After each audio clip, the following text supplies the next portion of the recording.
자, 오늘 아침 동아일보 기사를 보니까 국방수장 그리고 국무총리가 지난주 성주에서 했던 얘기를 보니까 해서는 안 될 말들이 좀 있었던 것 같은데요. 일단 국민을 설득하기 위한 노력 과정에 나왔습니다만 과연 어떤 장면에서 어떤 일이 있었는지 저희가 좀 하나씩 소개를 드리겠습니다. 네, 15일 당시 그 주민 설명을 하던 자리였는데요.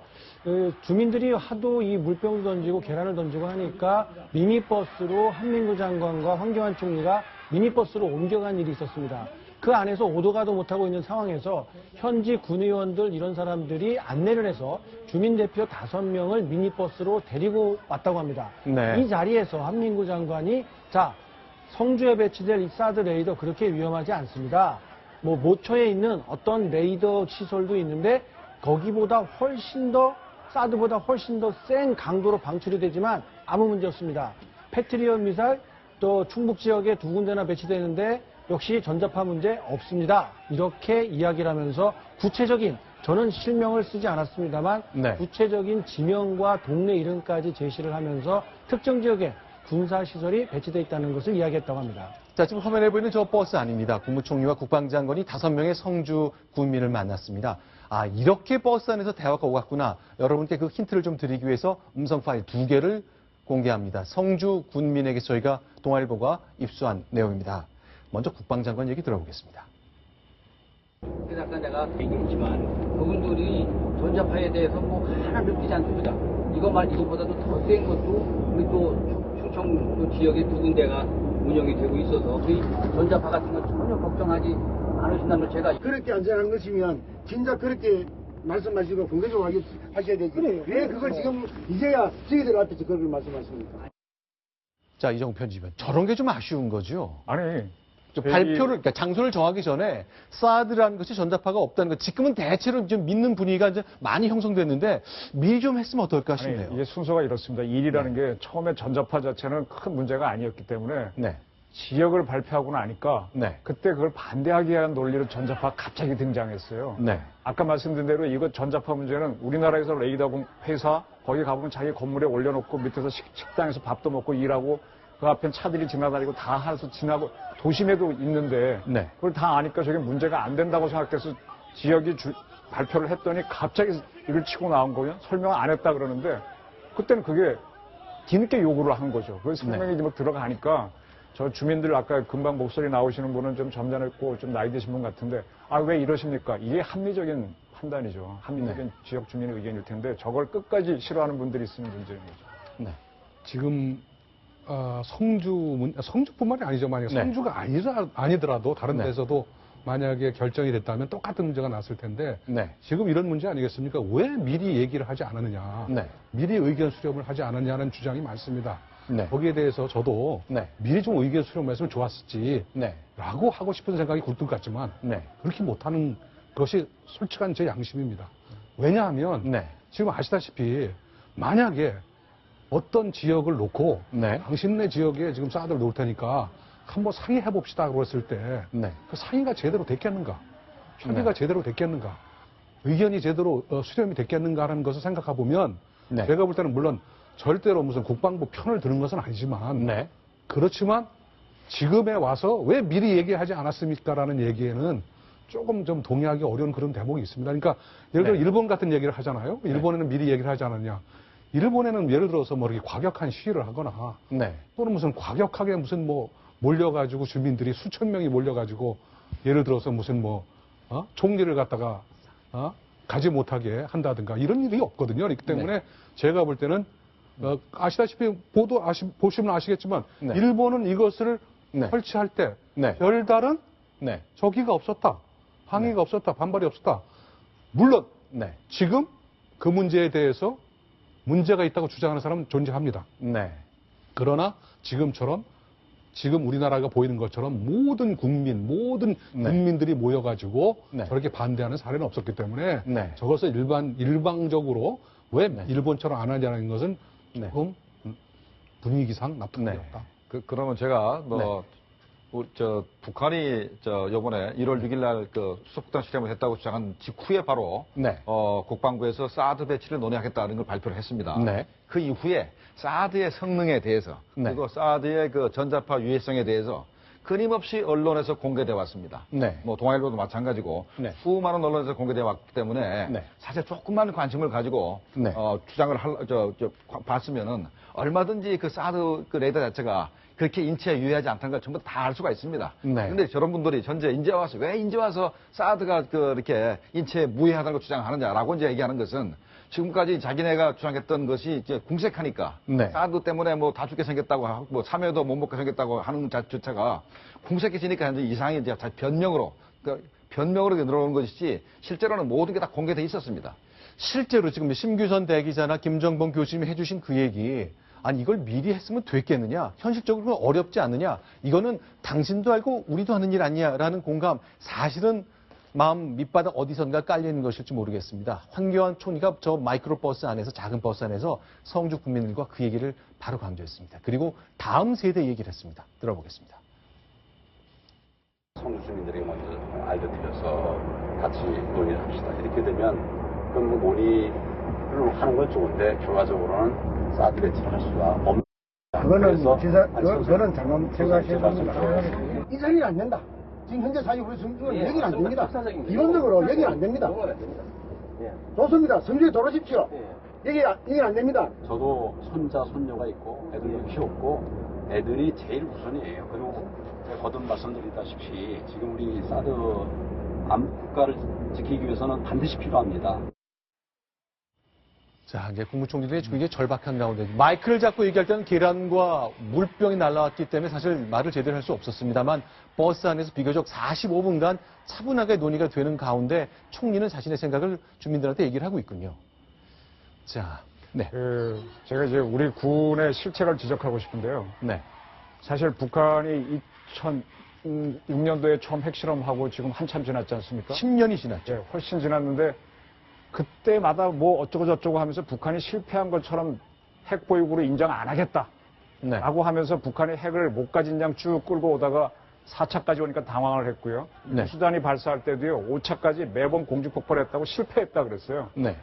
근데 북한은 지금 목표가 있어서 쭉 핵실험을 해오고 목표가 있어서 공중 폭발을 시키는 건 제가 보기엔 자폭이고 다른 네. 목적이 있어 성공시키면서 오는 것 같은데 네. 이게 뭔가 하면 우리 군 당국에서 위기 상황이 막 발현되면은 자기들이 고통스럽고 대통령 지시사항 많아지고 언론이 뭐하냐 질타 들어오니까 너희는 연 300억 달러를 쓰면서 뭐하냐 질타가 들어오니까 뭐 실패했다 이럴 거 하다가 마지막에 무수단이 지구 궤도로 딱 들어오니까 놀래가지고 한 거잖아요. 그래서 저는 과거에 이제 저걸 정식으로 발표하면 북풍을 일으켰다라고 많이 지적한 게 있었거든요. 그걸 네. 군이 너무 의식해서 너무 이렇게 소극적으로 하다가 이번엔 재돌입하면서 굉장히 당황했죠, 6월달에. 네. 굉장히 당황해서 지금 사드가 그동안 한민구 장관도 사드 얘기 안 하려고 굉장히 힘을 쓰다가 이번에 확 갔던 건데 미리 저걸 북한이 굉장히 위험하다는 얘기를 좀 했었어야 된다는 게 제 판단입니다. 네.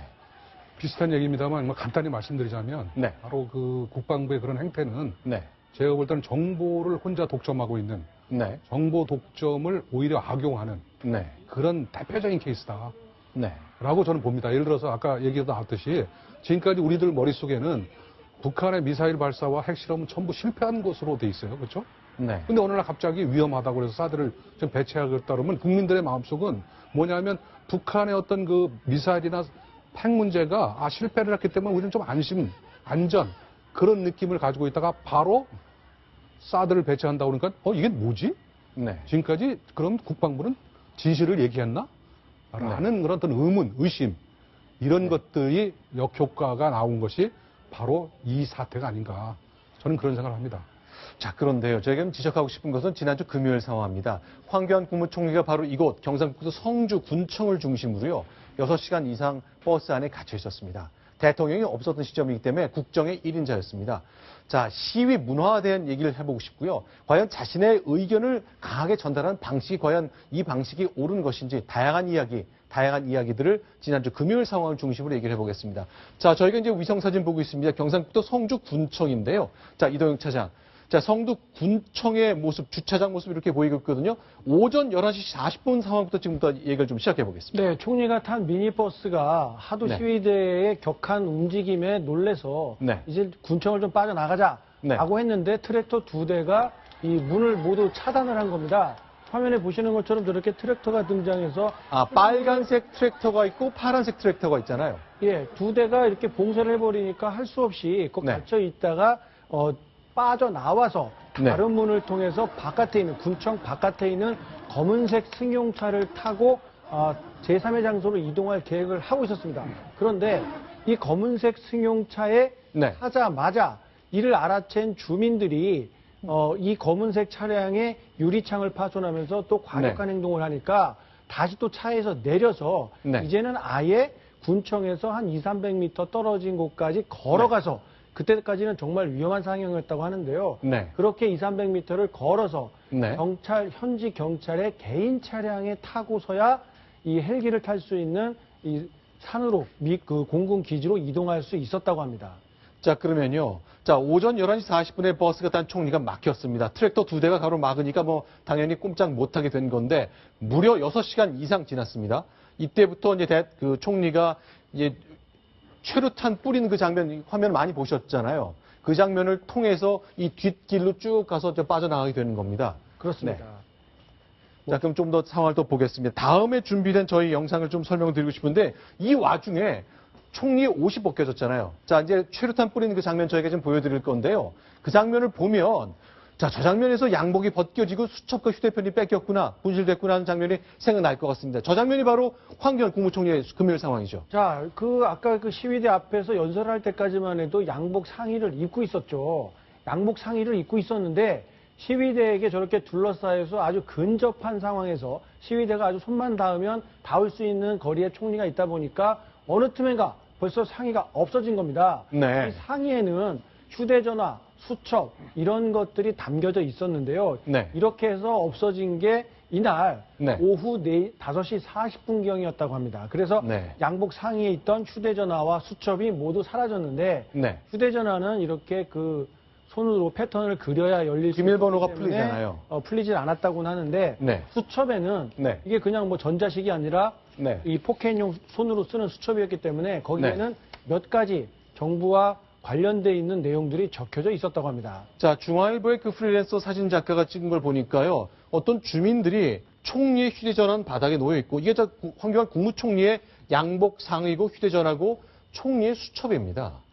이걸 쭉 다 돌려봤을 가능성이 굉장히 커졌습니다. 4시간 정도 있다가 돌아왔다는 거죠. 그렇습니다. 빠르게 돌아오긴 했습니다만 현지에서는 저 수첩을 빠르게 넘기는 사람이 있었다라는 이야기도 나왔고요. 네. 도의원이 이런 것들을 확인해서 해당 주민에게 이러면 안 된다라고 해서 6시 41시간 뒤에 경찰에 인계했고 경찰에서는 불이 나게 총리실로 달려와서 직접 전달했다. 이런 얘기인데요. 네. 정말 총리 그 수첩 안에 네. 어떤 내용이 들어있었는지 정확하게 알려지지 않았습니다만 네. 중요한 내용이 담겨 있었을 게 분명하죠. 이런 것들까지 모두 시위하던 주민들 손에 넘어갔다고 하니까 이 시위의 문화, 이건 두말할 나위 없이 폭력이 개입되면 안 되는 것인데도 불구하고 일반인 누구에게도 내 주장을 펴기 위해서 저렇게 힘을 사용하면 안 되겠습니다만 국가에서 가장 중요한 일을 담당하고 있는 총리의 상의를 벗겨서 저런 물건까지 모두 외부에 노출되게 만들었다.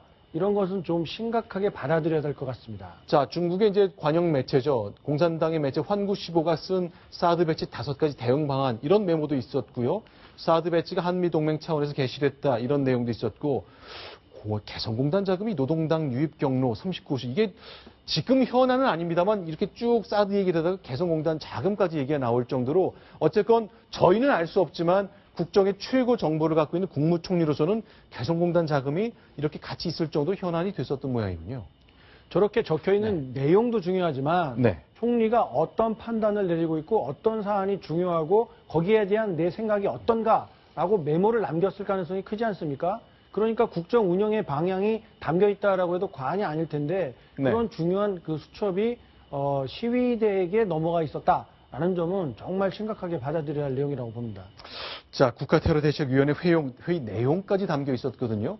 자, 이런 거 다 공개됐고 누가 봤을지 아무도 알 수 없는 노릇입니다. 자, 지금 화면에 보이는 것처럼 황교안 국무총리의 양복 안쪽으로 있던 휴대전화 그리고 수첩이 4시간 동안 총리 손을 떠나서 주민들 손에 있었습니다. 그나마 경북 도의원 한 분이 이건 아니다, 이러지 맙시다 하면서 제지하면서 여러 가지 상황이 좀 정리가 된 걸로 봐야 되겠네요. 자, 그런데 논란은 하나 더 있습니다. 이동영 차장께 질문 드리겠습니다.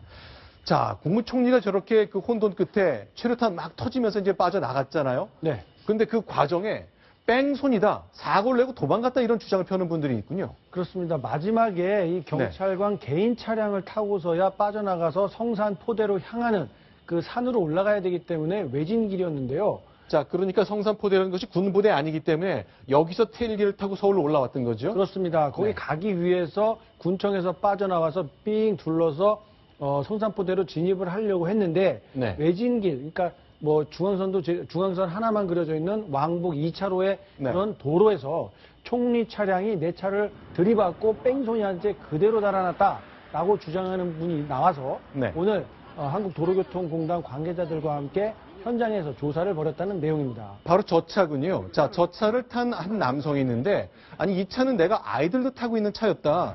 우리 아이들 다쳤으면 어떡하려고 총리가 우리 차를 들이받고 도망가느냐. 이런 말도 안 되는 일들이 대한민국에서 벌어졌다라고 주장을 하고 계셨습니다. 상황을 좀 정리해 주시죠. 네, 저분의 주장은 총리 차량, 그러니까 먼저 경찰차가 한 대 지나갔다.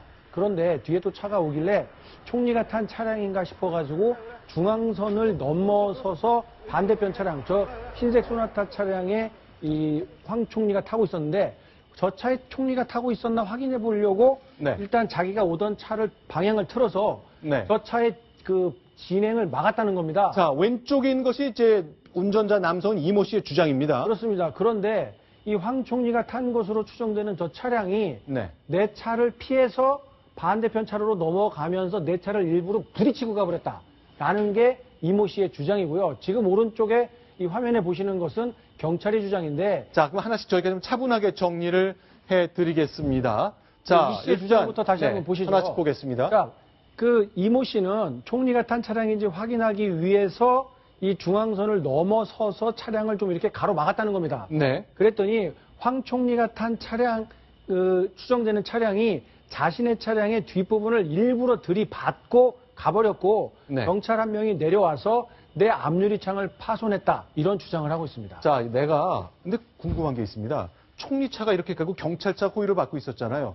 이분은 아이를 태우고 있었다는데 중앙선을 넘어와서 총리 차를 가로막고 그래서 그 자체가- 거기 차가 총리가 탄 차를 알고 싶다? 그랬다는 건가요? 본인의 주장을 100% 다 들어보진 않았습니다만 네. 내가 이렇게 중요한 일, 총리가 탔는지 확인하고 총리에게 왜 사드를 성주에 배치해야 되느냐라고 따지기 위한 정당한 일이었기 때문에 내가 중앙선을 넘고 하는 것들은 별 문제가 되지 않는다라고 생각하시는 것 같습니다. 하지만 경찰의 시각은 전혀 다르죠. 네. 저거를 지금 조금 찾아보시면은 저 이 씨가 나와서 쭉 하는 동영상이 떠돌고 있습니다. 제가 네. 아주 유심히 봤는데요. 네. 저분이 무슨 얘기를 하는가 하면은 자기 부인하고 자기 아이 둘을 뒷좌석에 태우고 자기 네. 부부는 앞에 앉아서 네. 내가 총리랑 대화 좀 해보려고 네. 내가 여기 혹시 일로 올 것 같아서 기다렸다. 그렇게 쭉 얘기를 하는데 앞에 경찰차가 오면서 비키라 그랬는데 그건 통과하고 나서 길을 막았다.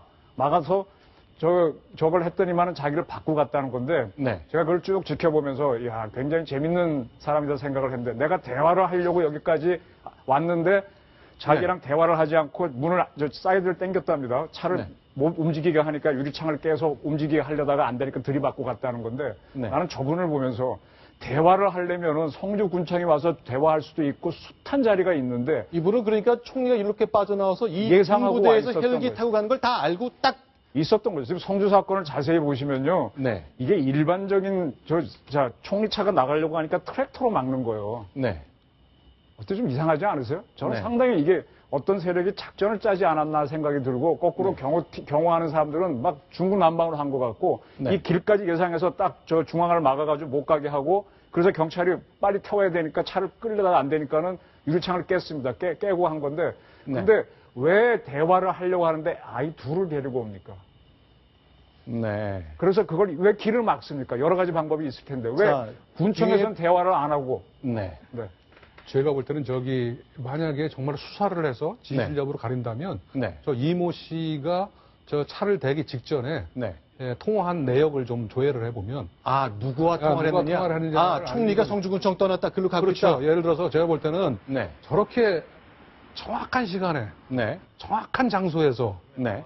정확한 대상자를 특정해가지고 네. 차를 이렇게 댈 수 있는 거는 상식적으로 참 어렵거든요. 그렇지 않습니까? 네. 어떤 정확한 시간에 정확한 장소에서 더군다나 총리가 탄탄을 네. 제가 볼 때는 이 시의 그 네. 시간대에 네. 통화 기록 같은 거를 해보면 예를 들어서 네. 문자라든가 전화라든가 그런 게 있을 거로 추정이 됩니다. 제가 볼 때는 네. 그렇다면 네. 본인이 우연하게 발견해서 얘기를 하려다는 그런 거는 무너지게 되는 거고 네. 그렇다면은 의도가 있는 걸로 보여주는 거고 네. 더군다나 쫓겨가는 총리 입장에서 볼 때 네.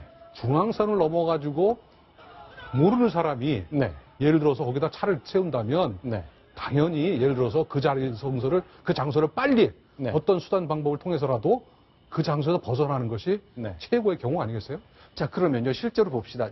이 차에는 한 남성이 운전하고 있었고요. 부인과 아이들 둘이 타고 있었습니다.